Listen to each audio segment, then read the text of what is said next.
はようございます。現在の時刻は9時51分です。なんかね、めちゃくちゃ寝すぎました。で、車内の気温は 22.7 度です。暑いですね、どっちか言ったら。昨晩はね、めちゃめちゃ暖かくてから、なんか家よりもよく寝れました。でね、今朝はもう暑いんでね、モーニングコーヒーはなしで行こうと思うんですけども、お金はね、ないんですけども、せっかく香川県まで来てね、うどん食べないのももったいないんで、今日はね、西の方を目指して移動しようと思うんですけども、その前にね、現在地からね、9分ぐらいの場所にうどん屋さんがあるんで、こちらに行ってね、朝食と夕食を兼ねたうどんをね、いただきたいと思います。西畑手打ち上戸うどんさんかなですね。日曜日なんでね、なんかえらい今混んでるみたいですけども、突撃してみましょう。じゃあね、片付けて出発したいと思います。よし、じゃあね、行きましょう。出発です。はい、萩野さん、ありがとうございました。すごい気持ちよかったです。一晩ゆっくり過ごせました。今日は寝坊した理由なんですけども、実は昨晩ね、車の中に蚊が出ましてから、だからね、すごいいろんなところ刺されてから、で、朝5時ぐらいに目が覚めて、それをね、一生懸命退治してたんですけども、結局見つからず、で、また眠たくなって寝たっていう格好で、なんでしょう、二度寝したんですね。ですんでね、想定外の二度寝でした。めちゃめちゃ気持ちが良かったです。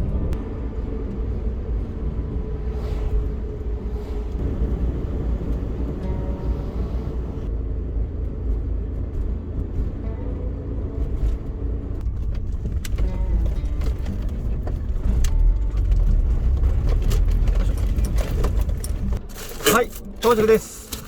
はい、こちらですね。西畑手打ち上戸うどんさんですね。Google でレビュー見たらね、4.20すごくいいお店なんですよね。で、なんか、すごく人が多いから書いてあったのにから、そうでもないんですけども、とりあえずね、寄らせていただきましょう。かけの小。はい。自分でね、ちゃっちゃとするタイプです。かけの小をね、お願いしました。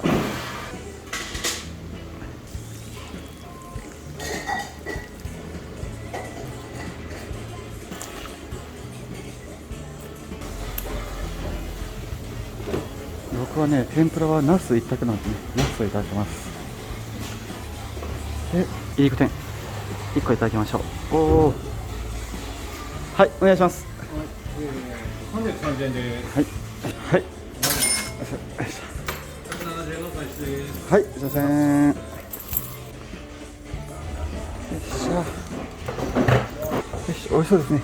早速いただきましょう。いただきます。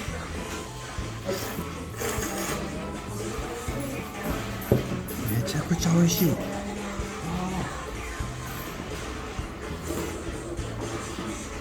りこだしがね、美味しいです。いりこ。はい、完食です。ごちそうさまでした。はい、ごちそうさまでした。ありがとうございます。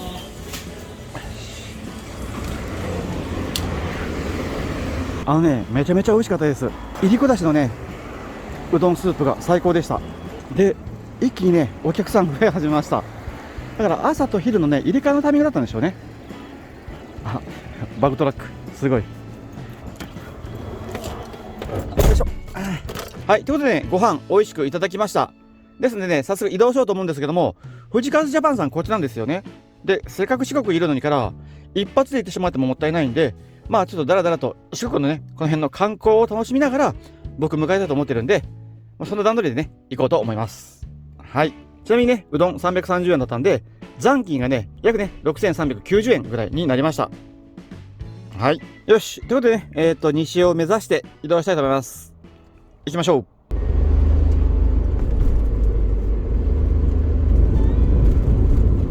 ちょっとね、島村があったので寄りましょう。よいしょ。はい。ということで、ね、観光地の一つに到着ですね。よいしょ。はい、こちらはね、地元の方に愛される島村です。というのはね、僕ね、今日寒いと思ってからね、めちゃめちゃごついパーカーを着ているんですけども、逆に暑いんですよね。で、夏用のね、パーカーなんかも欲しいんで、ちょっとね、これは予算外でね、普段の服になるんで、ちょっとね、購入していきたいと思います。もうパッと行ってね、買ってきます。はい、ということでね、パーカー買ってきました。春秋用っていうんですかね。結構ね、涼しいです。はい。ですね、これもう暑くなくなったんで、エアコン代がケチれるんで、またね、先を急ごうと思うんですけども、現在の走行距離がね、180キロぐらいから、ガソリンがこんぐらいなんですよね。でね、確かね、これ360キロぐらいしか走れないはずなんで、やっぱりね、どっかで帰りに1000円分ぐらい給油しないと、ちょっと、無理っぽいですね。はい。行きましょう。よし、じゃあね、のんびり行きましょう。はい、窓開けて、エアコン切ってね、運転します。燃費走行ですね。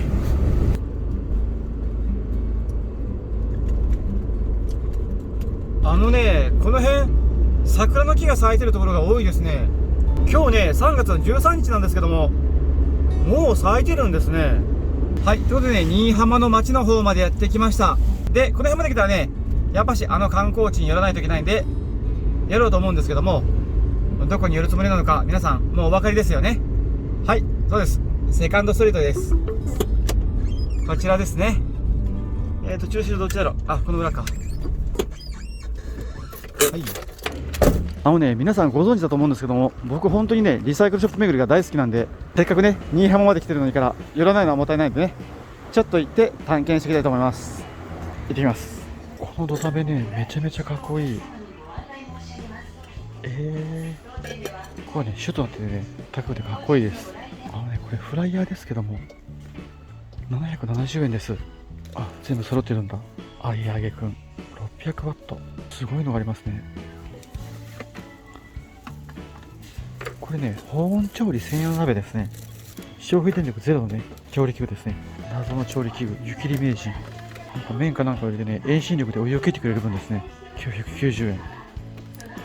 面白い。よし、ちょっとね、しっかり見させていただきました。よし。OK。はい。ということでね、セカンドストリートさん見させていただいたんですけども、すごくいいものがたくさんあったんですけども、今回どうしてもここでこれが欲しいっていう部分はなかったんで、ちょっとね、今回は我慢させていただきました。でもね、すごくいい目の保養になりました。で、まだまだ先は長いんで、とりあえずね、ゆっくりのんびりね、リサイクルショップ巡りをしながら移動したいと思います。で、その前にね、持ってきてる最後のコーラをね、いただきます。もうね、今回ね、4缶持ってきたんですけども、3缶飲み干しちゃいました。どっかでね、買わなくちゃいけませんね、コーラ。お金ないけど。いただきます。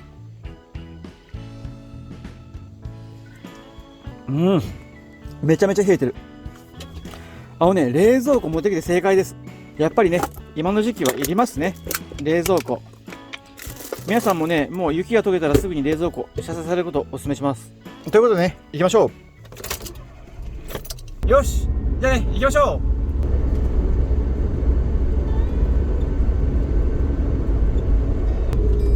う。ちょっとね、面白いリサイクルショップさんがあるんで、寄ってみたいと思います。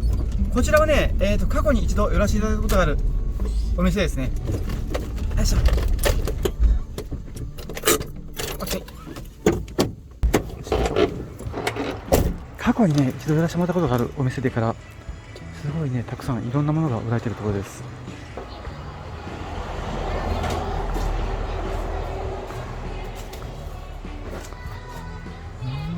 たくさんのね、ガラク、ものがね、揃ってるお店ですね。調理家電がね、ありますね。この辺がね、僕のエリアです。これ安いですね。山津の電気グリル。魚臭さあり、3500円。炊飯器がね、安いですね。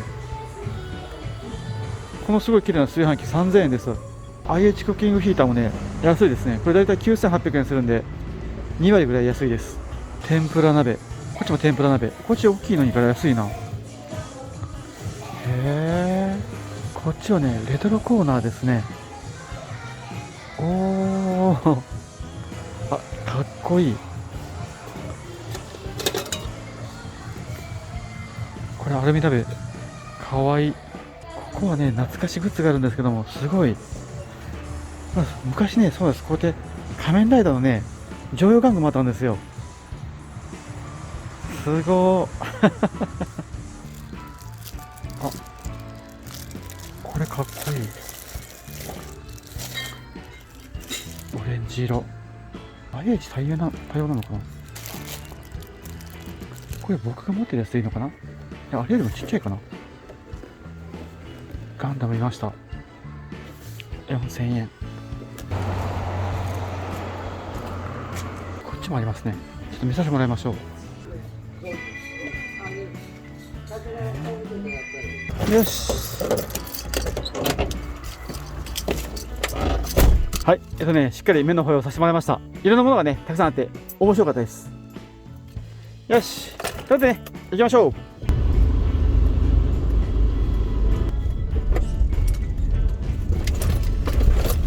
はい、ということでね、ラブーさんに到着です。ちょっとこちらでね、お飲み物の方買っていきたいと思います。よし、行きましょう。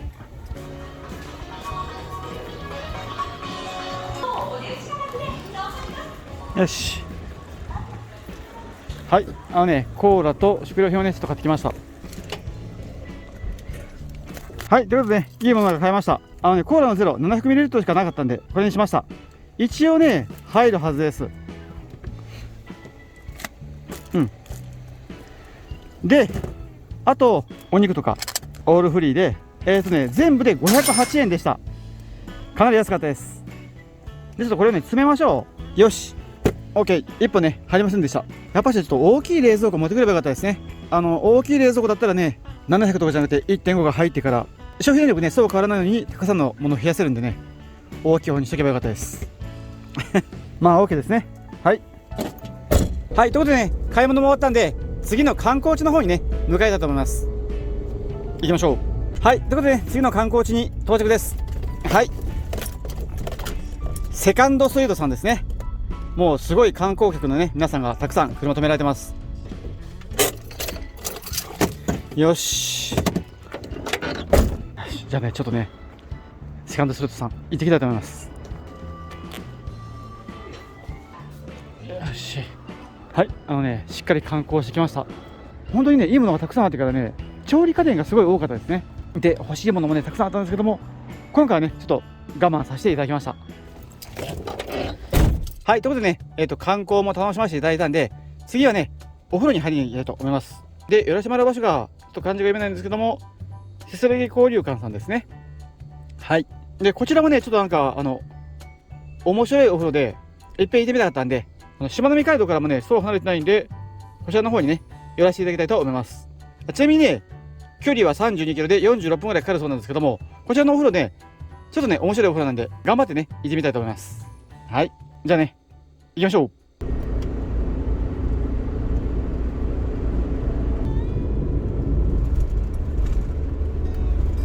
この先、5キロ先で通行止めとかで書かれてるから、Google マップだったらね、そんなことないのにおかしいなと思って、Yahoo カーナビを見てみましたら、通行止めのマークが出てます。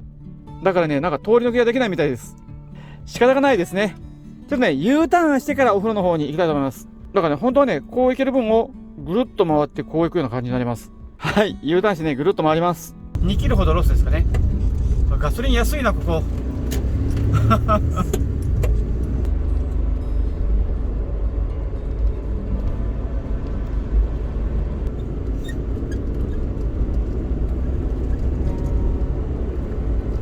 はい、この先ですね。OK。ここでいいのかな。よっしゃい。はい、到着です。お疲れ様でした。よし、行きましょう。ちなみにね、現在の時刻はもう4時20分です。観光ばっかりしたらね、ちょっと遅くなりました。OK。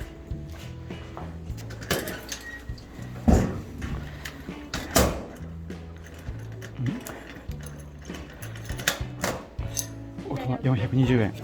安い。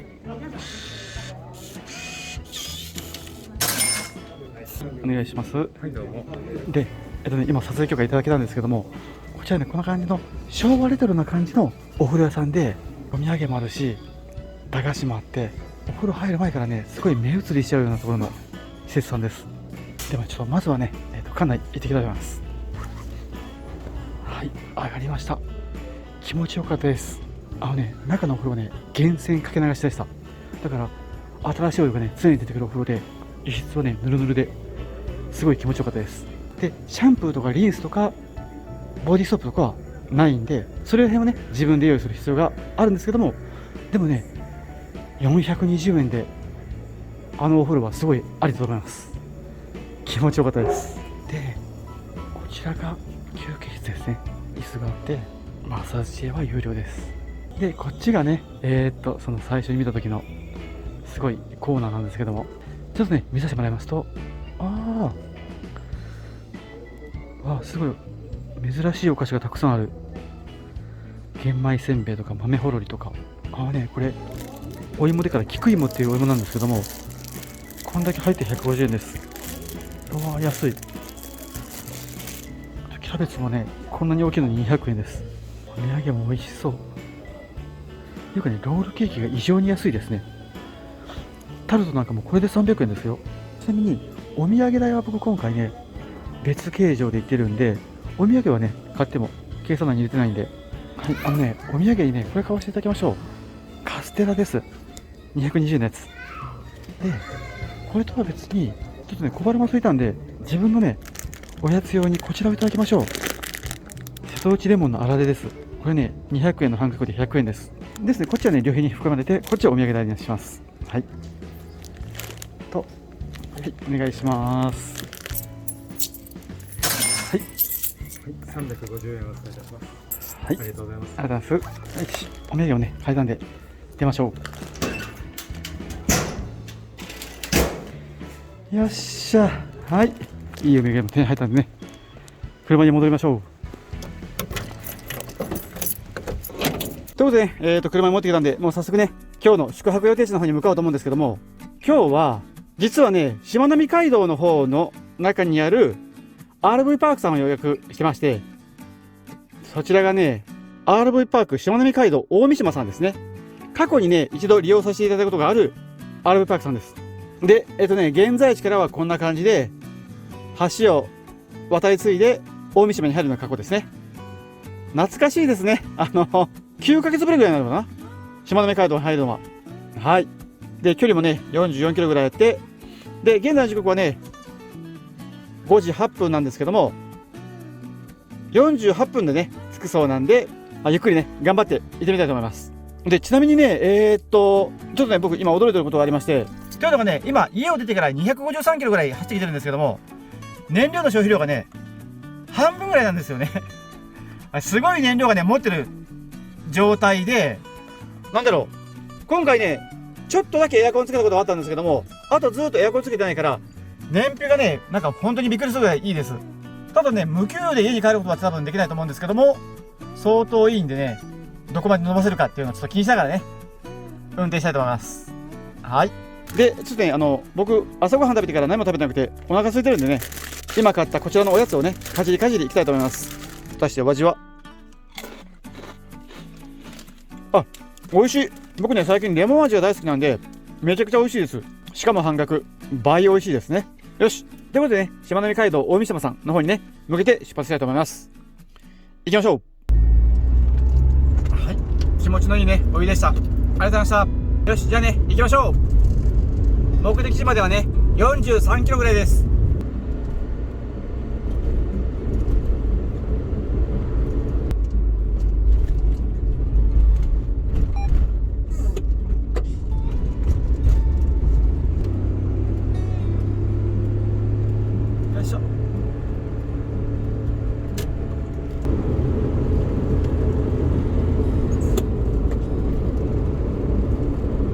はい、大島ですね。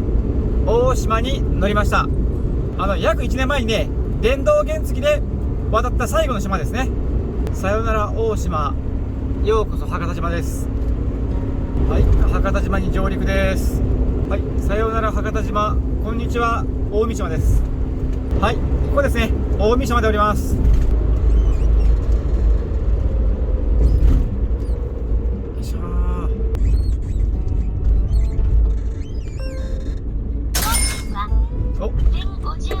50円。了解。今日はね、日曜日なんでね、少し安い料金です。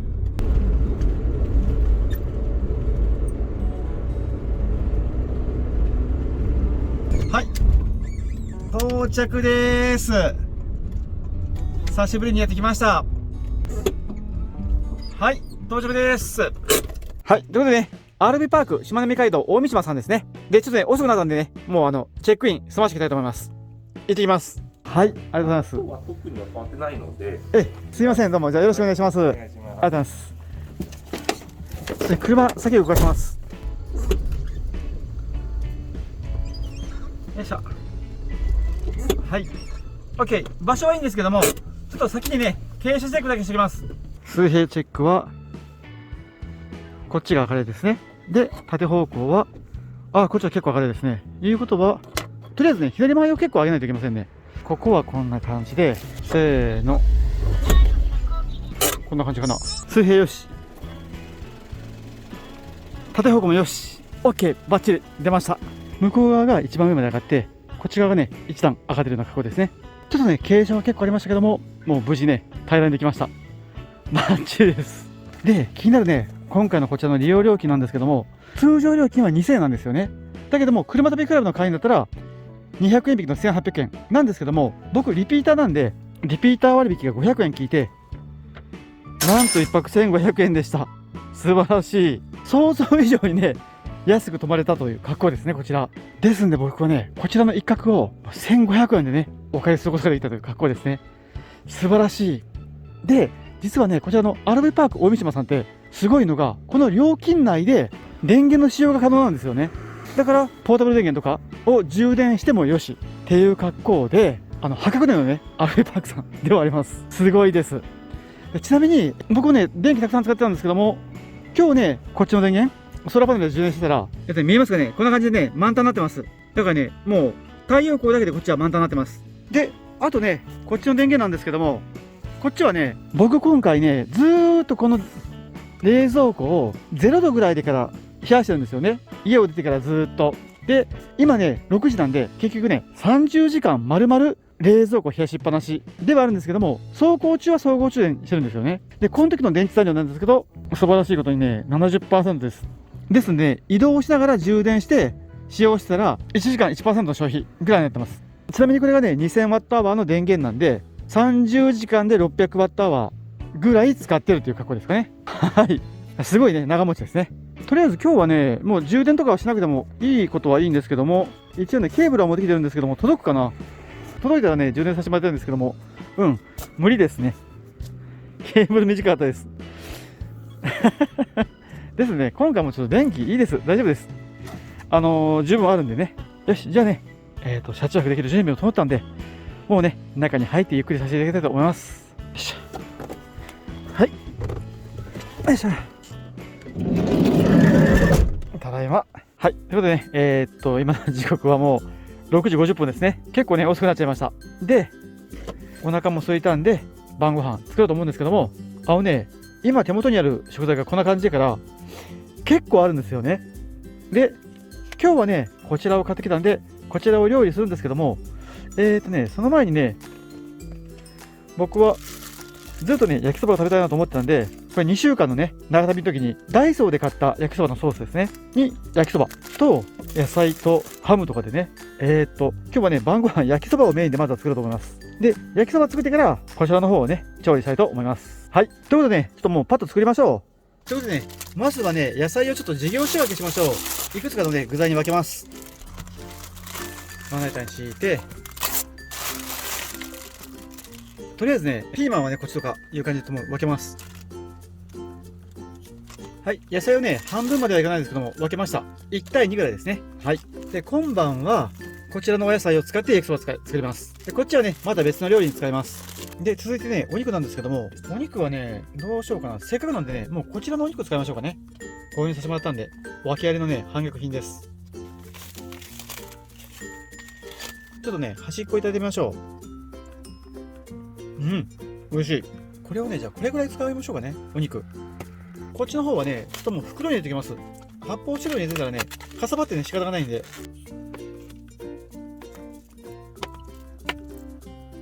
ということでね、材料揃ったんで、もうね、作っていきましょう。油。で、点火。ここにもう、お肉を入れて、で、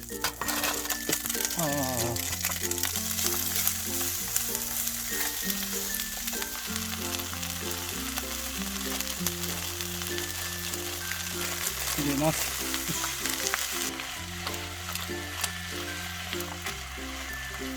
よし。はい、火が通ったら火を止めて、焼きそばソース絡めます。よし。はい、できました。完成ですね。なんですけども、ちょっとね、一個だけ今回考えてることがあるんで、やります。やってみます。まずね、もう焼きそば取っちゃいます。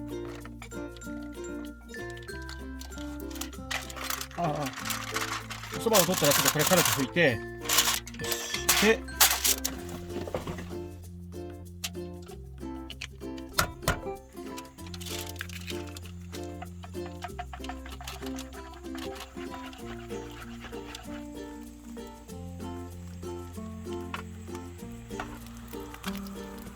よし OK で、これでね、包みたいんですけども、多分そんなことはね、うまくいかないと思うんで、もうこれをね、かけましょう。パッとはい、完成ですね。おむそばです。美味しそうなのができました。で、通常ね、おむそばってケチャップとかのっけてハートマークとか書くんですけども、ケチャップないんでね、もうこのままいただきたいと思います。はい、よし、じゃあね、いただきます。果たしておむそばのお味は。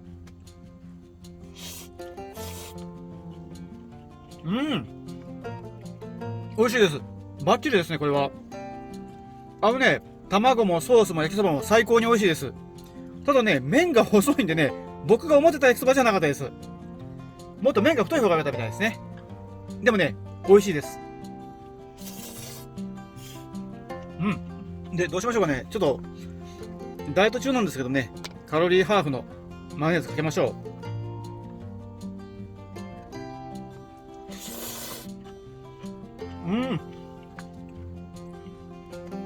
美味しい。ということでね、喉が渇いたんでいただきましょう。オールフリー。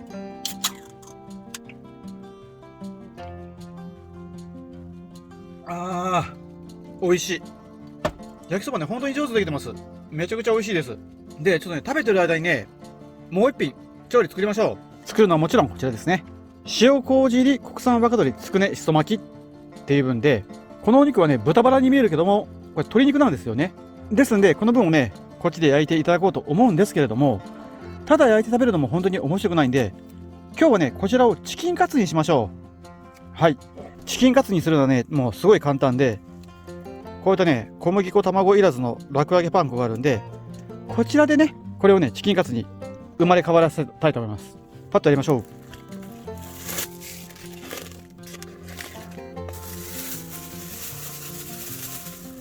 よし、全部入れて、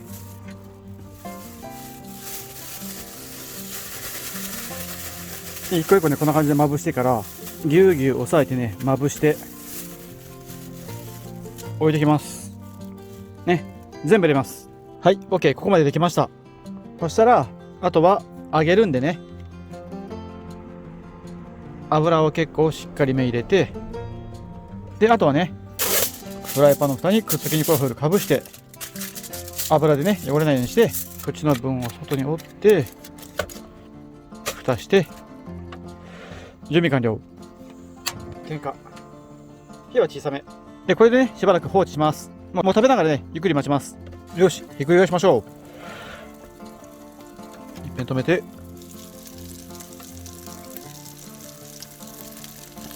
おお、いい感じ。すごい綺麗に料理できてますね。よし、このままね、もうしばらく様子見ましょう。よいしょ。どうでしょうか。おお、あ、黒くなっちゃった。よ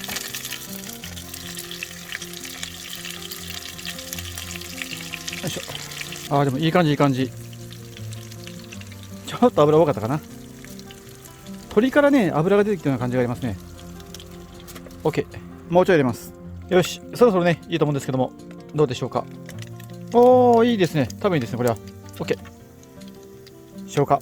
じゃあね、取り出しましょう。お皿がもったいないんでね。こうやって、取り出します。ちょっとね、油使いすぎたかもしれない。もったいないことしたな。あとね、すごいちっちゃくなった。鶏からね、油が大量に出たみたいです。OK。もうね、この油は固めときましょう。スイートルーム入れときます。よし。多分ね、これ1個でいけると思うんで。ということで、ね、ちょっとちっちゃくなりましたけども、すごく美味しそうにできたんでね、いただいてみましょう。マイソースかけて、いただきます。果たしてお味は。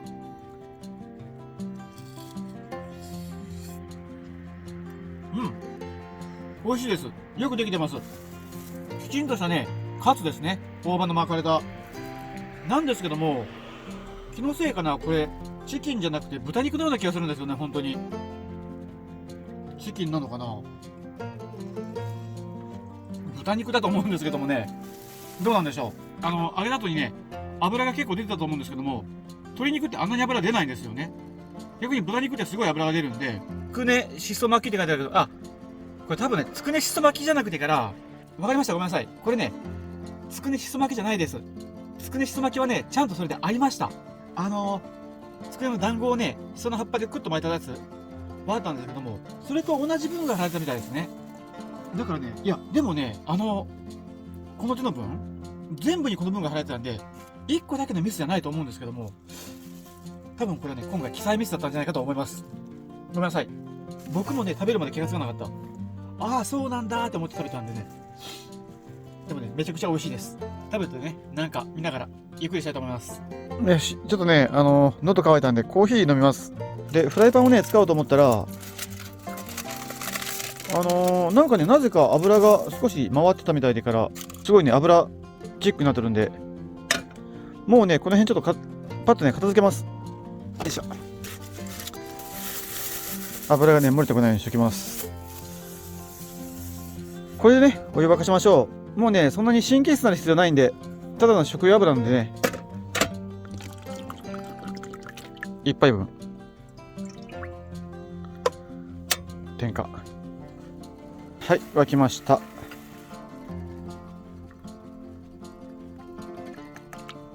OK、完成。じゃあ、あとはね、また、コーヒーでも飲みながらね、ゆっくりしたいと思います。はい、ということで、ご飯を食べて、ピース作業したら、とんでもない時間になってしまいました。現在の時刻はね、2時24分ですね。なんか、めちゃくちゃな時間になってしまいました。はい。で、とりあえずね、もう今日は遅いんで、ごちそうさましてね、寝る準備したいと思います。ごちそうさまでした。はい。ということでね、片付けも終わったんで、休もうと思うんですけども、寝る前にね、ちょっとここまでの収支報告しておきますと、今日はね、こんな感じで買い物をしまして、結局、2日目の合計がね、2858円使ったんですよね。で、残金が3856円あるんですけども、これね、ちょっと実は想定よりも多く残ってまして、というのが、ここから尾道に渡るのに、しまなみ海道料金があと1200円いるんですけども、それを引いたらね、2600円ぐらい残るんですよね。で、ガソリン代をさらに引いたら、1600円ぐらい残るんで、なんだかんだでね、あともう一泊はできそうな感じではあるんですよね。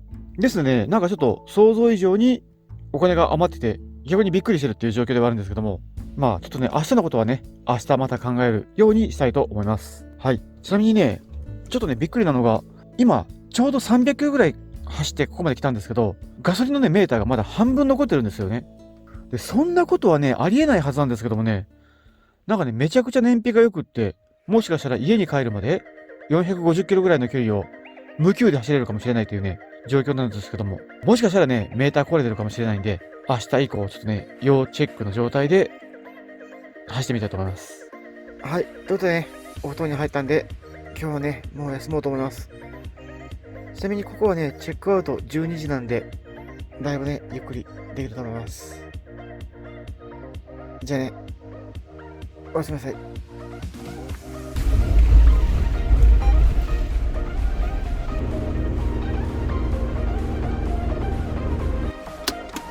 おー、尾道の風景をね見ながらご飯食べたいんで、これねおにぎりにしましょう。